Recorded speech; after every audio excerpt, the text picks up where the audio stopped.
भारत में 2014 के बाद बात बात पर जश्न मनाने का ट्रेंड चल पड़ा है। टीका लगे तो उत्सव, 15 अगस्त आए तो अमृत महोत्सव और अब 100 करोड़ वैक्सीन लगाने पर भी टीका उत्सव मनाया जा रहा है। लेकिन इन सब के बीच कांग्रेस अध्यक्ष सोनिया गांधी ने जो बात कही है वो पते की है। उन्होंने चेताया है कि पीएम मोदी की बातों में ना आए। इन्होंने दूसरी लहर से पहले भी कहा था सब चंगासी, लेकिन दूसरी लहर का खौफनाक मंजर सभी को याद है। सोनिया गांधी आखिर ऐसा क्यों कह रही हैं, आइए जानते हैं। पिछली 2 कोरोना लहरों में हम जान चुके हैं कि व्यापार चलने और बाजार खुलने का इंतजार सिर्फ हम लोग ही नहीं करते, बल्कि कोरोना वायरस भी करता है। कोरोना को भीड़ पसंद है। जी हाँ, भीड़ में वायरस को फैलने और म्यूटेंट होने का जरिया जो मिल जाता है। 2020 और 2021 में जो कोरोना की लहरें आई थी, उनमें त्योहारों और चुनावी रैलियों का बड़ा रोल रहा था। भले ही देश में 100 करोड़ वैक्सीन लग चुके हैं, लेकिन खतरा अभी टला नहीं है। ये चेतावनी इस बार भी कांग्रेस पार्टी से ही आई है। पहली लहर में राहुल गांधी ने सरकार और देशवासियों से संभल कर रहने की अपील की थी और इस बार कांग्रेस अध्यक्ष सोनिया गांधी ने एक आर्टिकल में ये चेतावनी दी है।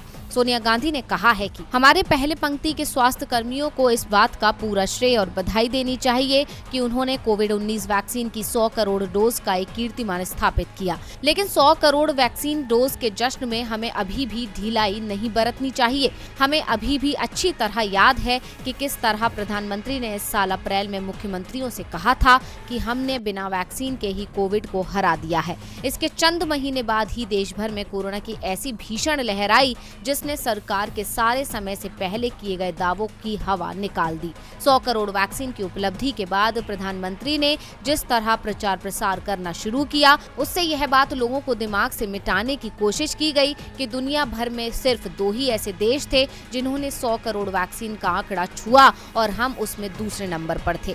कड़वी सच्चाई यह है कि देश पर कोरोना की दूसरी लहर कहर बनकर नहीं टूटती अगर सरकार ने लोगों की फिक्र की होती। दूसरी लहर के कठिन और भयावह दौर में देश के प्रधानमंत्री और गृह मंत्री कहीं नजर नहीं आए और ना ही उनकी तरफ से कोई बयान ही आया। लेकिन जैसे ही हालत काबू में आए और स्थितियां सुधरी तो दोनों नजर आने लगे।